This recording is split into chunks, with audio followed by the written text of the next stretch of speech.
পোরশায় মাসিক সমন্বয় সভা ও চেয়ারম্যানগণের সংবর্ধনা প্রদান। নওগাঁর পোরশা থেকে জলাশ পাহানের পাঠানো তথ্যচিত্রে বিস্তারিত জানাচ্ছি মাসুম বিল্লাহ।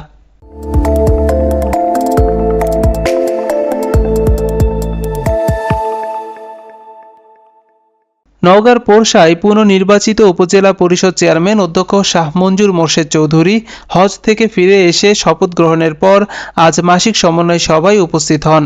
তিনি অফিসের চেয়ারে বসার আগে শেখ মুজিবুর রহমানের প্রতিকৃতিতে শ্রদ্ধা নিবেদন ও দোয়া করেন। ভবিষ্যৎ করে দিয়ে আপনি আবারও 5 বছর এই উপজেলা চেয়ারম্যান এরকম করার তৌফিক দান করবেন।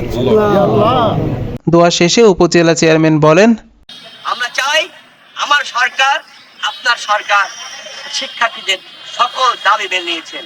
আমাদের একটাই এখন ছাত্রদের প্রতি আমাদের অনুরোধ, আপনারা শিক্ষাঙ্গনে ফিরে যান, শিক্ষার পরিবেশ ফিরে নিয়ে আসুন।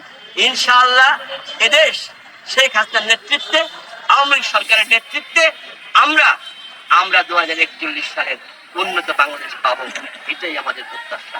আল্লাহ আমাদের সবার মঙ্গল করুন। আমি সবার জন্য দোয়া করতেছি, আপনারা দোয়া করবেন আমার জন্য, আমাদের জন্য। এরপরে জাতীয় মৎস্য সপ্তাহ 2024 উপলক্ষে র্যালি করা হয়।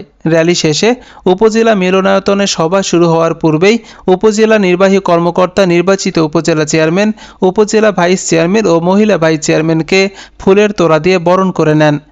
পরে আইনশৃঙ্খলা কমিটির সভা শুরু হয়।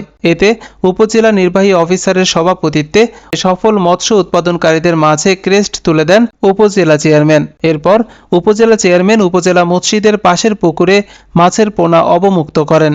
এ সময় উপস্থিত ছিলেন উপজেলা ভাইস চেয়ারম্যান মাহমুদুল হাসান খোকন, মহিলা ভাইস চেয়ারম্যান মমতাজ বেগম, প্রাণী সম্পদ কর্মকর্তা মোহাম্মদ হুমায়ুন কবির, কৃষি কর্মকর্তা মামুনুর রশিদ সহ বিভিন্ন কর্মকর্তা এবং সাংবাদিকবৃন্দ।